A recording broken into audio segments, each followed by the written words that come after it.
Salut, j'espère que vous allez bien.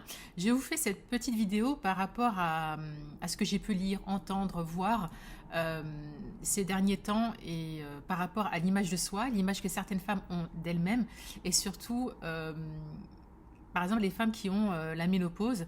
J'ai lu, c'est ça qui m'a donné envie de faire un post et dernièrement j'ai lu un post d'une femme qui disait, et d'ailleurs j'ai beaucoup échangé avec elle par message, qui disait qu'elle s'obstinait. Ça faisait des années qu'elle est en préménopause depuis l'année dernière et qu'elle s'obstine à une alimentation qui était hyper stricte. Elle faisait énormément de sport, du sport vraiment de manière intensive et qu'elle a été voir son médecin et qu'il a vu qu'elle était en carence et qu'il fallait qu'elle fasse quelque chose et qu'elle était complètement stressée, qu'elle était dans la détresse, qu'elle était complètement frustrée parce qu'elle voyait qu'elle ne perdait pas du poids et qu'elle en prenait d'ailleurs. Et quand j'ai entendu ça, en fait, ça m'a. Il y a diverses émotions qui m'ont traversée comme ça m'a choquée. Ensuite, j'ai eu de la peine, j'ai été triste par cette personne, ce qui m'a incité en fait à échanger avec elle, à lui envoyer des messages et on a ensuite échangé par la suite. La première information, le premier message que je lui ai dit, c'est en fait, stop en fait. J'ai pu lui dire ça parce que moi aussi je suis passée par cette expérience, pas par cette expérience de stress, de prise de poids etc. etc. C'est que moi aussi, en fait, l'année dernière, j'ai dû subir une intervention. Un gynécologue m'a dit voilà, il faut enlever les ovaires, donc ce qui signifie que tu vas entrer en ménopause. Et, euh, et donc, il m'a laissé du temps pour réfléchir, pour savoir s'il était nécessaire, si j'étais OK pour faire cette intervention. Donc, j'étais OK. Et ensuite, à la suite de ça, il m'a dit, qu'il m'a expliqué un peu quels étaient les effets secondaires de la ménopause. Et quand il a vu un peu ma réaction qui était assez neutre et zen, il était assez surpris. Et je lui ai expliqué en fait que pour moi, la ménopause, c'était juste un concept. D'accord. J'avais décidé de ne pas adhérer, de faire des recherches sur les réseaux sociaux. Pour moi, la ménopause, ça fait partie du cycle naturel de la femme. C'est comme ça que ça s'installe. Et puis en fait, c'est OK. Donc, j'étais pas sous l'angoisse, la peur, les stress par rapport à cet exercice-là. J'avais pas peur de perdre du poids, j'avais pas peur d'avoir des sauts d'humeur. Je me suis dit, bah écoute, j'ai foi en la vie. Si ça doit arriver, ça arrivera. Mais comme j'étais pas dans cet état d'esprit-là, j'étais dans un état d'esprit positif. Donc, un mois après, quand je l'ai vu, en fait, pour savoir si, il fallait me donner des hormones pour compenser tous ces effets secondaires, on s'est rendu compte qu'il n'y a pas eu besoin parce que j'ai pas de bouffée de chaleur. J'ai eu un peu de prise de poids peut-être, je le ressens un peu effectivement, j'ai un petit peu pris du ventre et tout ça. Je vois que mon corps il a un peu changé, mais c'est ok en fait. Parce que c'est quelque chose que j'ai décidé d'intégrer, mais aussi parce que l'image de soi, l'image que j'ai de moi-même et l'image que j'ai de mon corps, c'est quelque chose que j'ai déjà conscientisé. Ce qu'il faut savoir effectivement, c'est que la ménopause, c'est une étape qui est hyper importante dans la vie d'une femme, mais tout est question de mindset, tout est question de la manière dont tu décides de l'inscrire et de l'inscrire dans ton cœur et dans ton corps. Au même titre que avant la transition, quand tu te maries, quand tu as des enfants, quand tu changes ta carrière professionnelle, on a dans notre vie plusieurs changements qui passe, on nous parle de changement, mais on ne parle pas de transition. Et moi, je pense que la ménopause, en fait, c'est quelque chose que j'avais déjà intériorisé. C'est-à-dire que, effectivement, j'avais pu voir autour de moi les femmes dans ma famille qui avaient la ménopause, effectivement, bouffée de chaleur, etc., etc. Donc, je le voyais, mais je n'avais pas inscrit dans mon esprit et dans mon subconscient que la ménopause, c'était quelque chose d'horrible. Je voyais ça. Et puis moi aussi, j'avais décidé que j'accepte ce qui vient à moi. Donc j'avais lâché prise par rapport à cette ménopause. Et pour moi, c'était un concept.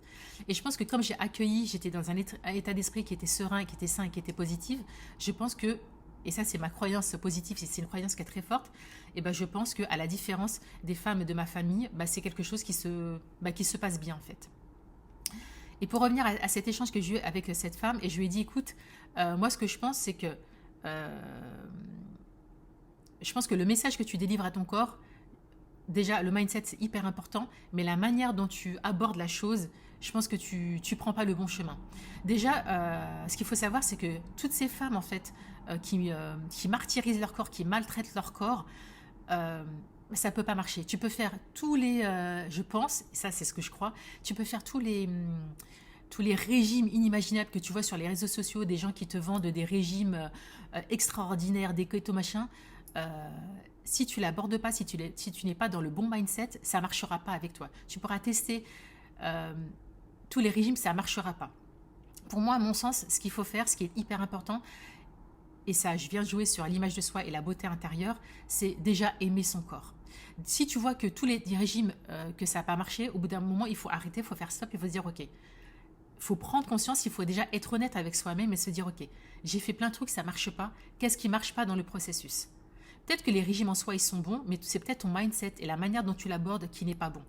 Déjà, ton corps, est-ce que vous vous rendez compte que le corps, notre corps, c'est quand même, c'est notre véhicule, c'est notre locomotive et c'est un cadeau du ciel. Est-ce que vous vous rendez compte que notre corps, tout ce qu'on peut faire avec nos mains, nos pieds, nos ventres, tout ce qu'on fait subir à notre corps au quotidien, et on le maltraite alors qu'on devrait avoir de la reconnaissance, on devrait ressentir de la gratitude par rapport à notre corps. Nous, les femmes qui avons eu des enfants, vous vous rendez compte qu'on a porté des êtres pendant 9 mois et que notre corps avait tout en lui pour faire en sorte que notre grossesse se passe super bien. Et moi, ce que je vous invite à faire, c'est par rapport à ce corps qui change, par rapport à la cellulite qu'on voit, par rapport à ce petit bidon qu'on a, à ces kilos qu'on a pris, et ben de lui dire merci, d'avoir de la gratitude, de s'aimer, de se prendre dans ses bras et de se dire merci d'être là, merci parce que je suis ok, j'ai peut-être que du poids, mais aussi merci parce que je suis en bonne santé. C'est hyper important de vraiment changer la perception que vous avez de votre corps et de nourrir de la gratitude et de la reconnaissance. D'accord? Ça, c'est hyper important, et de conscientiser ça et de ne pas voir votre corps comme si c'était votre ennemi. Votre corps, effectivement, c'est juste un véhicule moteur qui vous transporte d'un point A à point B, mais c'est pas que ça. Et de vous dire que vous vous rendez pas compte que on a des poumons qui nous permettent de respirer, un cœur qui bat, des yeux qui nous permettent de voir, un nez qui nous permet de sentir. Ça, c'est extraordinaire. Donc, c'est hyper important de changer la perception que vous avez de votre corps. Et puis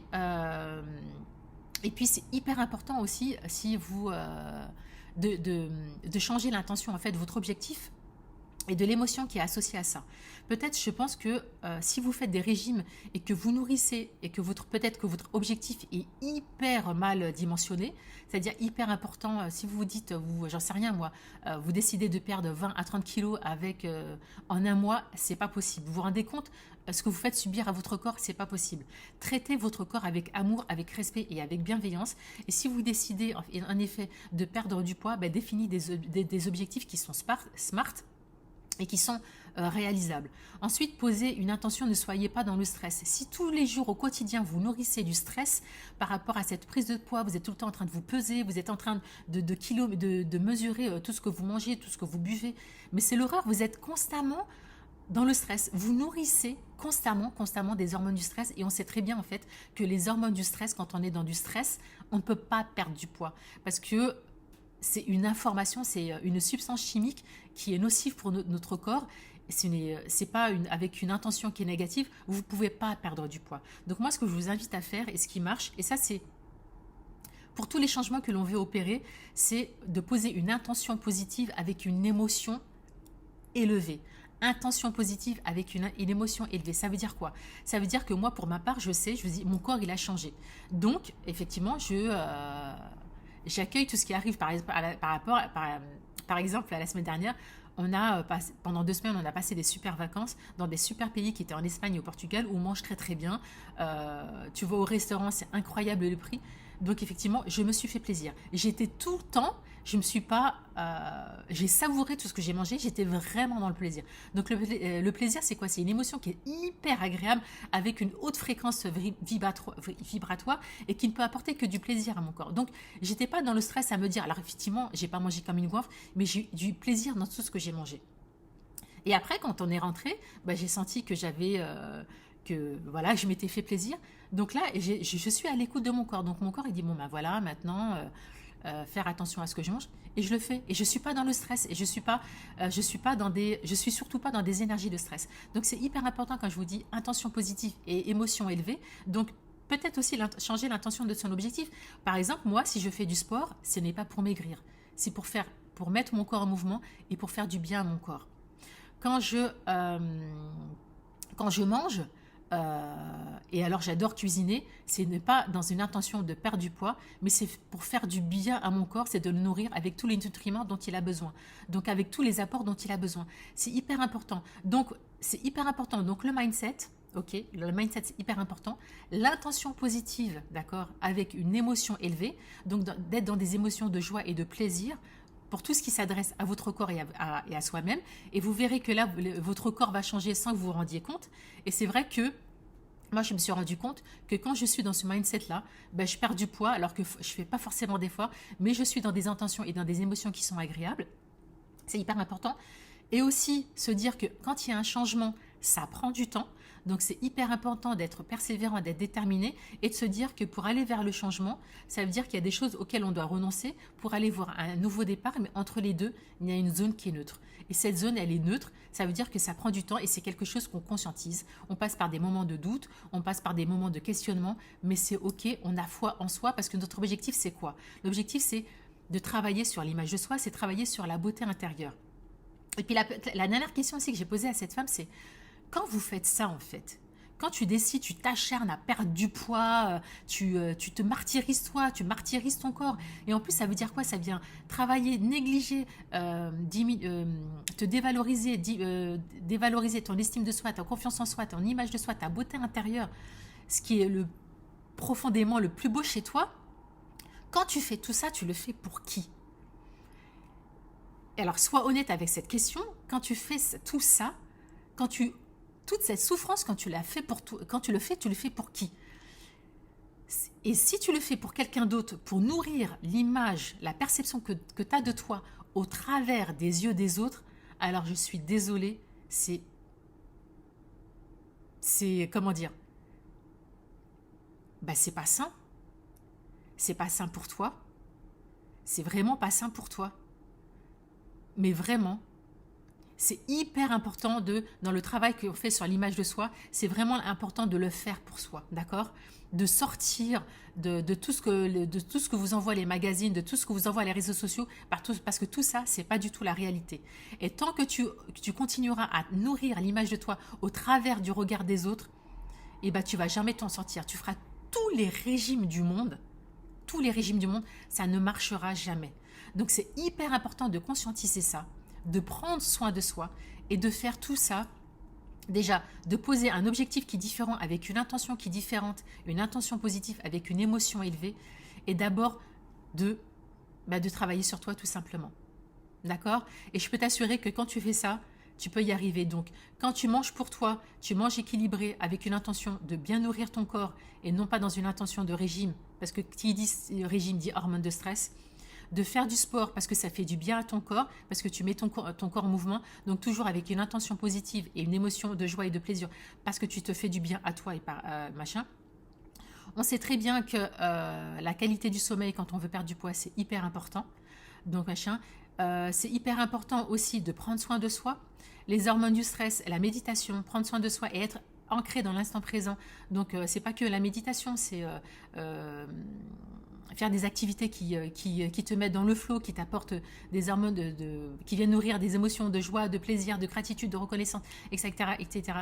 Ça fait, vous verrez, ça fait toute la différence. Faire des activités sportives. Les activités sportives, c'est pas faire il faut faire ci, il faut faire ça, parce qu'une fille sur les réseaux sociaux, sur YouTube, elle te dit il faut faire ci, il faut faire ça. Ça peut être une marche. Trouver une activité sportive qui te fait du bien et qui te procure de la joie et du plaisir. Ça peut être marcher au bord du lac. Ça peut être faire du hiking en forêt. Tout ça. Le but, c'est vraiment de faire une activité qui te fait du bien et pour toi-même.